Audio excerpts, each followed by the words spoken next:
नमस्कार, आप देख रहे हैं संजीवनी। मैं हूं आपके साथ जूही सक्सेना। संजीवनी एक ऐसा शो है जिससे आपकी हेल्थ की चिंता होती है और जिसका एक ही मकसद है कि आप हेल्दी रहें, फिट रहें। और इसी तमन्ना के साथ पूरे हफ्ते हम लेकर आते हैं हेल्थ का खास शो संजीवनी, ताकि स्वस्थ रहें आप।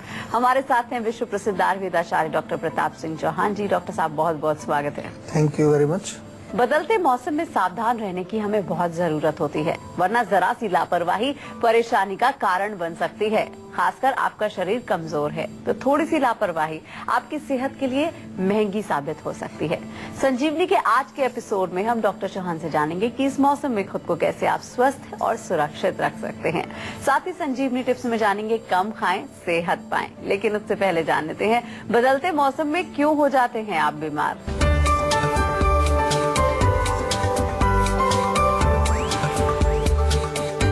वायरल फीवर, गले की खराश, बार बार छींक आना, सिर दर्द और एलर्जी। बदलते मौसम से जरा बच के। सबसे पहले डॉक्टर साहब से जानते हैं कि बदलते सीजन में खुद को हेल्दी रखना एक टास्क क्यों है, क्योंकि चेंजिंग सीजन में थोड़ी सी लापरवाही हमें नुकसान पहुंचा सकती है। बदलते मौसम में कौन कौन सी बीमारियां ऐसी हैं डॉक्टर साहब जो हमें हो सकती हैं? देखिए, बदलते मौसम में आम तौर पर आपने देखा होगा कि वायरल फीवर बहुत कॉमन होता है, या कुछ और तरह के भी जो बुखार हैं, ज्वर जिनको आयुर्वेद में हम कहते हैं, कई प्रकार के फीवर्स आपको चेंज ऑफ सीजन में देखने को मिलते हैं। इन एडिशन टू दैट बहुत कॉमन प्रॉब्लम्स, गला खराब होना, नाक से छींके आना, नेजल एलर्जी होना, या कभी कभार नाक बंद होना, उसके साथ साथ फिर सिर में भारीपन, अजीर्ण, इनडाइजेशन भी हो जाता है। खाना जो कि अग्नि हमारी उतनी स्ट्रांग नहीं होती तो कई बार खाना ठीक से नहीं पच पाता है। और किसी में स्किन की एलर्जीज भी देखने को मिलती हैं, खास तौर से जब चेंज होता है सीजन में। तो कुछ लोग कंप्लेन करते हैं कि उनको त्वचा में कुछ खुजली, खारिश, या कभी रेयर केसेस में पेट की एलर्जी, फूड एलर्जीज भी देखने को मिलती है। मौसम में होने वाला बदलाव बच्चों की सेहत पर कैसा प्रभाव डालता है डॉक्टर साहब, ये आपसे जानना चाहते हैं, क्योंकि बदलते मौसम में सबसे ज्यादा प्रभाव मुझे लगता है कि बच्चों पे ज्यादा पड़ता है। जी, क्योंकि बच्चों की जो इम्यूनिटी पावर होती है वो कम होती है, बच्चों की और बुजुर्गों की भी। ओल्ड एज में भी इम्यूनिटी हमारी कम हो जाती है। और जैसा हम बार बार समझाते हैं आपको कि जब चेंज ऑफ सीजन आता है, जब ट्रांजिशन पीरियड चल रहा है, आप गर्मी से सर्दी में जा रहे हैं या सर्दी से गर्मी में आ रहे हैं, तो कुछ पीरियड होता है उसमें बीच का, जिसको हम चेंज ऑफ सीजन बोलते हैं। उसमें हमारा बॉडी जो है वो अभी स्थिर नहीं है एक जगह पर, तो उसमें भी थोड़ी डिस्टर्बेंस चल रही है, थोड़ा सा जो है शिफ्टिंग चल रही है। उसके कारण हमारी अग्नि भी थोड़ी सी स्टेबल नहीं है, हमारी इम्यूनिटी भी स्टेबल नहीं होती। लेकिन बच्चों और बुजुर्गों में तो और भी ज्यादा प्रॉब्लम है, क्योंकि उनकी ऑलरेडी इम्यूनिटी कमजोर है। इसलिए चेंज ऑफ सीजन में उनको एक्स्ट्रा केयरफुल ध्यान रखना चाहिए। और क्या रखना चाहिए, बच्चों की बात अगर हम करें तो विशेष तौर पर उनको कपड़े प्रॉपर पहनाएं, ये बहुत इंपॉर्टेंट है। ठंड उनको नहीं लगनी चाहिए। दूसरी चीज उसमें ध्यान रखना है कि जो उनको थोड़ा सा कुछ ऐसी चीजें दें जो इम्यूनिटी उनकी बढ़े। तो थोड़ा सा ताज़ा अदरक का रस निकाल के शहद मिला करके बराबर मात्रा में वो उनको दे सकते हैं। शहद अगर आपको चाहिए, जीवा से आप मंगा सकते हैं। च्यवनप्राश उनको खिला सकते हैं, बहुत बढ़िया काम करता है च्यवनप्राश भी। इसके अतिरिक्त जो है एक चूर्ण बना सकते हैं बच्चों के लिए, बहुत बढ़िया रहेगा। सौंठ, दालचीनी और सौंफ, 3 चीजें ले लीजिए, बराबर मात्रा में उसका मिक्सचर बना के थोड़ा थोड़ा शहद में मिला के उनको चटा दीजिए। दिन में 2 बार गर्म पानी से भी दे सकते हैं। तो उससे आपके बच्चे स्वस्थ रहेंगे। कोई समस्या किसी तरह की है, कोई आपको प्रॉब्लम रहती है, कंजेशन हो गया है, पसलियां चल रही हैं, कहीं जाना नहीं है दूर, सेहत का नंबर है, घुमाइए, डॉक्टर से बात करिए, औषधि लीजिए। बच्चों को ज्यादा केमिकल्स या मेडिसिन बहुत ज्यादा स्ट्रांग नहीं खिलानी चाहिए, उनकी इम्यूनिटी पावर और कमजोर हो जाती है। कोई भी बच्चे की तकलीफ हो, जीवा में हमारे पास उपचार है, पक्का अच्छा उपचार है। किसी भी तरह की problem, acute problem, chronic problem, तो आपसे निवेदन है कि बच्चों के स्वास्थ्य के लिए आप आयुर्वेद को ही अपनाइए। चेंज ऑफ सीजन में खान पान को लेकर क्या क्या सावधानियां आपको बरतनी चाहिए, क्या क्या हिदायतें रखनी चाहिए डॉक्टर साहब? चेंज ऑफ सीजन में लोगों को क्या खाना चाहिए, क्या नहीं खाना चाहिए? देखिए, चेंज ऑफ सीजन में जैसा हमने कहा कि हमें ध्यान रखना है कि ऐसी चीजें ना खाएं जो कफ बनाती हैं, क्योंकि बलगम वाले रोग हमें अभी बताया कि हो जाते हैं। तो उसमें मिठाई है, मिल्क प्रोडक्ट्स हैं, या बहुत ज्यादा फ्राइड जो पकवान इत्यादि, कोई ऐसी चीजों का सेवन आपको नहीं करना चाहिए। खास तौर से ध्यान रखना है कि अगर कुछ चीज ऐसी खाई जाए, खाने की इच्छा होती है, तो डेफिनेटली कम मात्रा में खाएं। और अगर उसमें पकाते समय कुछ थोड़ा अदरक, थोड़ा सा जो है लहसुन या ऐसी चीज़ों का प्रयोग करें जो पाचन में हेल्प करती हैं, तो वो आप उसको प्रयोग करना चाहिए। दूसरा जो है, खाने के लिए चेंज ऑफ सीजन में वो चीज़ें आप खाएं जो आसानी से पच जाती हैं, जिसका हम बार बार जिक्र करते हैं, जो कि लघु यानी कि लाइट हों और सुपाच्य, इजीली डाइजेस्टेबल। जो भोजन आप जानते हैं सब उसके बारे में, जो हल्के होते हैं, जैसे कि मूंग की दाल है, दलिया है, खिचड़ी है, लौकी, तोरी, टिंडा, पेठा, इनकी सब्जियां हैं, चपाती है, ये चीज़ों का सेवन आपको ज़्यादा करना है। बादी वाली चीज़ें कम खानी। और अब बारी है आज की संजीवनी की, जिसमें डॉक्टर साहब से जानेंगे कि बदलते मौसम में क्या सावधानी हमें बरतनी चाहिए। डॉक्टर साहब, क्या संजीवनी आप देना चाहते हैं दर्शकों को? देखिए, चेंज ऑफ सीजन में कुछ छोटी छोटी चीजों का अगर आप ध्यान रखेंगे तो आपको तकलीफ नहीं होगी। सबसे पहले तो मैंने जो पहले भी जिक्र किया कि थोड़ा ड्रेस का ध्यान रखना है। कभी कभार क्या होता है कि सुबह शाम रात को हल्की ठंड शुरू हो जाती है, तो हमें बड़ा अच्छा लगता है, क्योंकि गर्मी के बाद थोड़ी सी ठंड जो है, ठंडा मौसम अच्छा लगता है, हवा चल रही है, अच्छी लगती है। लेकिन वो जो अच्छी सुहानी लगने वाली जो हवा है, वही आपको बीमार कर देती है। इसलिए प्रॉपर फुल स्लीव्स के कपड़े पहने, वो अच्छा है। और विशेष तौर पर ठंडी चीज़ों का सेवन बंद, ठंडा पानी या कोई भी ठंडी चीज़, आइसक्रीम वगैरह, गर्म पानी पीजिए। और हो सके तो गर्म पानी, उसमें थोड़ा सा अदरक, थोड़ा सा जीरा, धनिया, सौंफ, ऐसी चीज़ें, मसाले जो हमारे होते हैं, इनको उबाल करके आप पिए। सौंठ, काली मिर्च, पिपली, बहुत अच्छा एक चूर्ण है हमारे आयुर्वेद में। तीनों को बराबर बराबर लेकर के, सौंठ, काली मिर्च, पिपली बराबर बराबर लेके एक चूर्ण बनाइए, और इसमें से हाफ टी स्पून सवेरे, हाफ टी स्पून शाम को गर्म पानी से या शहद में मिला करके उसको सेवन आपको करना चाहिए। इसके अलावा 2-3 लौंग ले लीजिए, 3-4 तुलसी के पत्ते, ताज़ा अदरक 1 कप पानी में उबाल करके अच्छी तरह से इसको भी पीने से आपको बहुत फायदा होगा। चेंज ऑफ सीजन में आपको एक चीज़ का विशेष ध्यान रखना है कि जो भी आप भोजन खाते हैं वो आसानी से पच जाए। और दूसरी चीज़ ये भी ध्यान रखना है कि आपका पेट साफ रहना चाहिए, कॉन्स्टिपेशन नहीं होनी चाहिए, कब्ज नहीं होना चाहिए। और अब डॉक्टर साहब से एक अहम सवाल कर देते हैं कि किन बीमारियों से पीड़ित रोगियों के लिए ज्यादा खतरनाक होता है ये चेंज ऑफ सीजन, और ऐसे रोगी बदलते मौसम में कैसे डॉक्टर साहब अपनी सेहत का ख्याल रख सकते हैं? देखिए, जो अस्थमा के पेशेंट हैं, जिनको कि दमा ऑलरेडी है, जो खांसी जिनको क्रॉनिक रहती है, नज़ला जिनको रहता है, जुकाम रहता है, एलर्जी रहती है, ऐसे पेशेंट को विशेष तौर पर बहुत एक्स्ट्रा केयरफुल रहना है। क्योंकि ये चीज़ें बार बार मैं बात समझा रहा हूँ आपको कि इस सीजन में इस तरह के रोग आम लोगों को जो स्वस्थ हैं उनको भी हो जाते हैं। और दूसरा ध्यान रखना है उन लोगों को जिनका के अग्नि मंद है, जिनकी पाचन शक्ति कमजोर है, उनको भी थोड़ा सा एक्स्ट्रा केयरफुल रहना है खाने पीने के मामले में भी।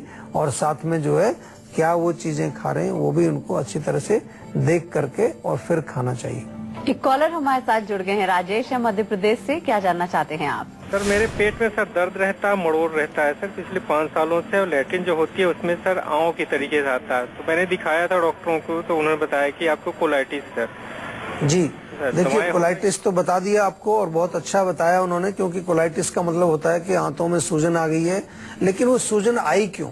जैसा आपने कहा कि मरोड़ होती है, आंव बनता है। ये जो आम है, हम आयुर्वेद में इसको बार बार आपको समझाते हैं कि ये बनता है अजीर्ण यानी कि इंडाइजेशन के कारण। जब आपका भोजन ठीक से नहीं पचता है तो उसमें आम बनता है। और ये आम जब जमा होने लगेगा आपकी आंतों के अंदर, तो 2 चीजें होंगी इससे। एक तो एब्जॉर्प्शन नहीं होगा आपका, तो आपको बार बार मोशन होगा, मल आप त्याग करने के लिए जाएंगे बार बार, लेकिन पूरा पेट साफ नहीं होगा। और वो जो वहाँ चिपका रहेगा उससे मरोड़ भी आपको होती है। घबराने की कोई जरूरत नहीं, बहुत अच्छा इलाज आयुर्वेद में है। सौंठ, जीरा, धनिया 10-10 ग्राम लेना है, सौंफ और पुदीना 20-20 ग्राम लेना है, मिक्स करके चूर्ण बनाइए, 1 चम्मच सुबह 1 चम्मच शाम को। लेकिन इसके साथ साथ आपको थोड़ा सा आयुर्वेदिक दवाइयाँ जरूर लेनी पड़ेंगी। छाछ बहुत अच्छा काम करती है, बढ़िया सी छाछ बनाइए, पतली सी, भुना हुआ जीरा वगैरह डाल करके उसको पी लीजिए, वो भी आपके पेट के लिए बहुत अच्छा काम करती है। ऐसे रोगों में बहुत उसका अच्छा रिजल्ट देखने को मिलता है। बट डेफिनेटली आयुर्वेद में बहुत अच्छी आयुर्वेदिक औषधियां हैं जो आपको बिल्कुल जड़ से ठीक कर सकती हैं। एक कॉलर हमारे साथ जुड़ गए हैं, मयंक है यूपी से। क्या जानना चाहते हैं आप? सवाल कर सकते हैं। सर, मेरे भाई को सर पिछले महीने सर जॉन्डिस हुआ था। अच्छा।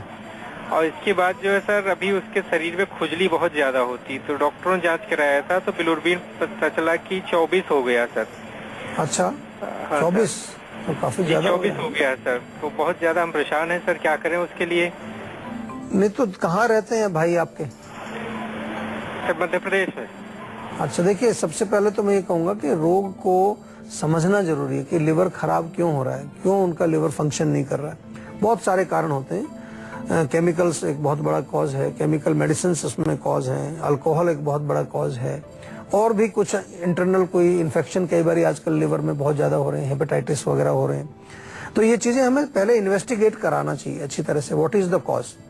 फिर चिकित्सा आयुर्वेद की करनी है, इसमें घबराना नहीं है। आयुर्वेद में लिवर के लिए बहुत अच्छी औषधियां हैं, तो थोड़ा मैं निवेदन करूंगा कि आप उनका थोड़ा इन्वेस्टिगेशन जो भी कराया, रिपोर्ट्स वगैरह, वो एक बार हमारे पास भेजिए आप। इन द मीन टाइम आपको मैं ये बता दूं कि खाने का जरा ध्यान रखना है। उनको कोई भी चिकनाई वाली चीज मत दें, मिल्क प्रोडक्ट्स भी बंद कर दें, पतली सी मूंग की दाल की खिचड़ी, पपीता बहुत अच्छा काम करता है। ऐसी चीजें जो आसानी से पच जाती हैं, अभी केवल उनको ही खाएंगे। बहुत मसाले मिर्ची का प्रयोग नहीं करना है। बॉइल्ड वेजिटेबल्स, उबली हुई सब्जियां, थोड़ा सा उसमें जीरा, धनिया, हल्दी थोड़ा डाल दीजिए, थोड़ा टेस्ट आएगा उसमें, लेकिन बहुत ज्यादा उसमें कोई आपको फ्राई वगैरह तड़का वड़का नहीं लगाना है उसके अंदर। डाइट का बहुत ध्यान रखना है, और थोड़ा उनको बोलिए कि मानसिक लेवल पर थोड़ा स्ट्रांग रहें, पॉजिटिव रहें, घबराने की जरूरत नहीं है। रिजल्ट्स बहुत अच्छे हैं, आयुर्वेदिक औषधियां, हम उनका इलाज करेंगे, लेकिन थोड़ा इन्वेस्टिगेशन, थोड़ी रिपोर्ट्स हमारे पास भेज दीजिए। हमारे डॉक्टर्स आपके सेवा में हैं, फोन के माध्यम से या हमारी क्लिनिक्स हैं, वहां जाकर के आप पूरा अपना उपचार करा सकते हैं। एक कॉलर हमारे साथ जुड़ गए हैं, जतिन है मुरादाबाद से। क्या जानना चाहते हैं आप? ये सर जो असमय बाल सफेद हो जाते हैं, हाँ, उसके लिए मैं आपसे जानना चाहता था कि इसके लिए क्या रोकथाम के उपाय करने चाहिए? बिल्कुल, बहुत अच्छा प्रश्न है, और मैंने बहुत लोगों में देखा है, बड़ी यंग एज में आजकल जो है उनके बाल सफेद होने लगते हैं, बाल गिरने लगते हैं।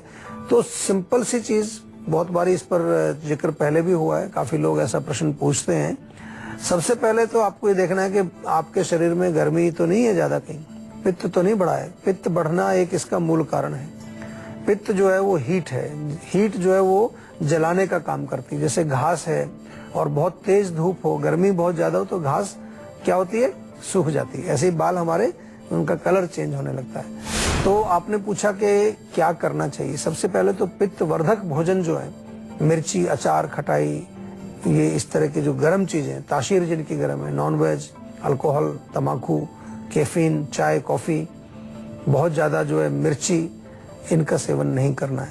बिल्कुल विपरीत में हमें थोड़ा कूलिंग बॉडी में करना चाहिए, पानी पीना चाहिए, नारियल पानी पीना चाहिए। आंवला बहुत अच्छा काम करता है, बालों के लिए आंवला बहुत अच्छा रहता है, तो आंवले का सेवन करें आप।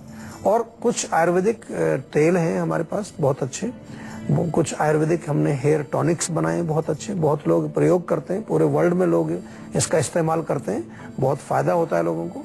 उनका प्रयोग जरूर करें आप। साथ में इंटरनल मेडिसिन भी हम साथ में खाने के लिए देते हैं ऐसे पेशेंट्स को, उनसे भी आपको काफी रिलीफ मिलेगा। एक कॉलर हमारे साथ जुड़ गए हैं, विजय है दिल्ली से। क्या जानना चाहते हैं आप? नमस्कार डॉक्टर साहब। नमस्कार जी। सर मेरा ना हेयर फॉल हो रहा है। अच्छा, और डैंड्रफ भी है, तो 1-2 सालों से ज्यादा हो रहा है हेयर फॉल। देखिए डैंड्रफ को पहले ठीक करिए, क्योंकि हेयर फॉल का एक मूल कारण डैंड्रफ होता है, यानी कि बालों की जड़ों में आपके जब कुछ इन्फेक्शन होने लगता है, जिसको डैंड्रफ कहते हैं हम, या वहां पर वो सफेद सफेद रूसी निकलने लगती है, तो पहले उस जड़ों को हमें वहां देखना है, डिसइंफेक्शन, वहां पर डिसइंफेक्टेंट कुछ लगाना पड़ेगा आपको। तो हम नेचुरल चीजें बताते हैं आपको। नींबू का रस ले लीजिए, बहुत बढ़िया है। नींबू के रस में बराबर मात्रा में नारियल का तेल मिलाइए, एक मिक्सचर बनेगा, उससे जड़ों में अच्छी तरह से मालिश करिए। नीम का पेड़ अगर आपके पास है तो नीम के पत्ते पानी में उबाल करके उससे बालों को धोइए। कभी कभार जो है छुट्टी वाले दिन नीम के पत्तों का पेस्ट बना करके बालों पर लेप भी कर सकते हैं। उसमें बराबर मात्रा में आंवला मिला लीजिए, तो बहुत अच्छा एक मिक्सचर बन जाएगा आपका, और उससे आपका डैंड्रफ भी जाएगा और हेयर लॉस में भी आपको फर्क पड़ेगा। इन एडिशन टू दैट, जैसा हम बार बार समझाते हैं आपको, कोई भी शरीर में रोग हो, केवल एक्सटर्नल एप्लीकेशन से बात नहीं बनेगी। इंटरनल जो हमारे शरीर के अंदर जो हमारे दोषों की विषमता हुई है, जो इम्बैलेंस क्रिएट हुआ है, उसको भी हमें ठीक करना पड़ेगा। और उसके लिए आयुर्वेदिक जड़ी बूटियां, आयुर्वेदिक औषधियां बहुत ही अवेलेबल हैं और अच्छा काम करती हैं। उनका प्रयोग आपको करना चाहिए। उसके लिए आपको आयुर्वेदिक चिकित्सक से हमेशा एक परामर्श लेकर के उसका प्रॉपर उपचार करना चाहिए। तो अगर आप भी हेल्थ से जुड़ी अपनी समस्याओं का समाधान चाहते हैं तो आप हमारे सेहत के नंबर 0129404004 पर कॉल करके अपना फोन नंबर जल्द से जल्द रजिस्टर करवा सकते हैं। उसके बाद डॉक्टर चौहान के पैनल के डॉक्टर आपको खुद फोन करके आपकी सेहत से जुड़ी हुई समस्याओं को सुलझाएंगे। फिलहाल यहाँ पर वक्त हो गया एक छोटे से ब्रेक का। ब्रेक के बाद बारी है संजीवनी टिप्स की, जिसमें डॉक्टर साहब से जानेंगे कम खाएं सेहत कैसे पाएं। इसीलिए आप कहीं मत जाइएगा, देखते रहिए अपना मन पसंदीदा हेल्थ शो संजीवनी टिप्स की, जिसमें डॉक्टर साहब आपको बताने वाले हैं कि कम खाएं सेहत पाएं। डॉक्टर साहब, इस लाइन का मतलब क्या है? देखिए, इसका मतलब यही है कि कम खाने से जो है आप स्वस्थ रहते हैं, आपकी दीर्घायु होती है, लॉन्ग लाइफ आपकी होती है। क्यों?